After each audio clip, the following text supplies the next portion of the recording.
ഇന്ന് ഞാനിവിടെ കാണിക്കാൻ പോകുന്നത് ഒരു കുപ്പി സോഡ, ഒരു ടിന്ന് കണ്ടൻസ്ഡ് മിൽക്കും കൊണ്ടുള്ള ഐസ്ക്രീം എങ്ങനെയുണ്ടെന്ന് നോക്കാം.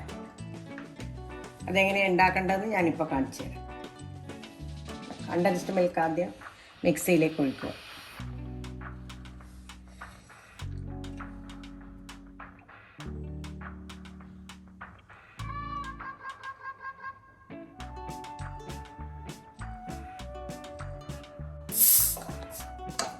കുപ്പി സോഡ തന്നെ ആയിരിക്കണേ, മറ്റേ പ്ലാസ്റ്റിക് കുപ്പിയിലുള്ള സോഡ എടുക്കരുത്.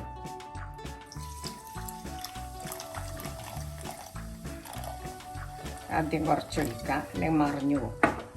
ഒന്ന് അടിച്ച് കഴിഞ്ഞിട്ട് സോഡയും കൂടി ഒഴിച്ചു. ആദ്യം സോഡയിൽ ഗ്യാസ് ഉള്ളതുകൊണ്ട് തെറിച്ച് വരും. സോഡ ഒഴിക്കുമ്പോൾ ശ്രദ്ധിക്കണം, കുറച്ചായിട്ട് ഒഴിച്ചു കൊടുത്താൽ മതി. അല്ലെങ്കിൽ മിക്സിയിൽ വലിയ ജാറാണെങ്കിൽ എല്ലാം കൂടി പറ്റും. ചെറിയ ജാറാണെങ്കിൽ പകുതിയായിട്ട് സോഡ ഒഴിച്ചാൽ മതി. കണ്ടൻസ്ഡ് മിൽക്ക് മാത്രം ഫുള്ളായിട്ട് ഒഴിക്കുക. എന്നിട്ട് അത് ഫുള്ളിട്ട് അടിച്ചു കഴിഞ്ഞു. ഇനി പഞ്ചസാരയോ ഒന്നും ചേർക്കാനില്ല, എസൻസോ ഒന്നും ചേർക്കേണ്ട. നേരെ കണ്ടെയ്നറിലാക്കിയിട്ട് ഫ്രിഡ്ജിൽ വെക്കുക. ഞാൻ കണ്ടെയ്നറിലേക്ക് ആക്കുക. ഇങ്ങനെയാണ്. പെട്ടെന്ന് ആരെങ്കിലും ഗസ്റ്റ് രാവിലെ വരുന്നതെന്ന് പറഞ്ഞിട്ടുണ്ടെങ്കിൽ രാവിലെ തന്നെ ആക്കി വെച്ച് രാത്രി അവർക്ക് കൊടുക്കാം. നല്ല ഐസ്ക്രീം ആയിരിക്കും. ഇതിലാകെ 2 ഇൻഗ്രീഡിയൻസേ ഉള്ളൂ. വെരി ടേസ്റ്റി ഐസ്ക്രീം ആയിരിക്കും.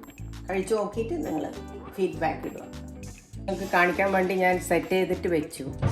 ഇന്ന് ഉണ്ടാക്കുമ്പോൾ അപ്പം തന്നെ സെറ്റ് ആവില്ലല്ലോ, അതുകൊണ്ട് അത് കാണിക്കണ്ടേ. ഇതാ സെറ്റായ ഐസ്ക്രീമായി. Yummy ice cream ready. For some yummy desserts, subscribe to this channel.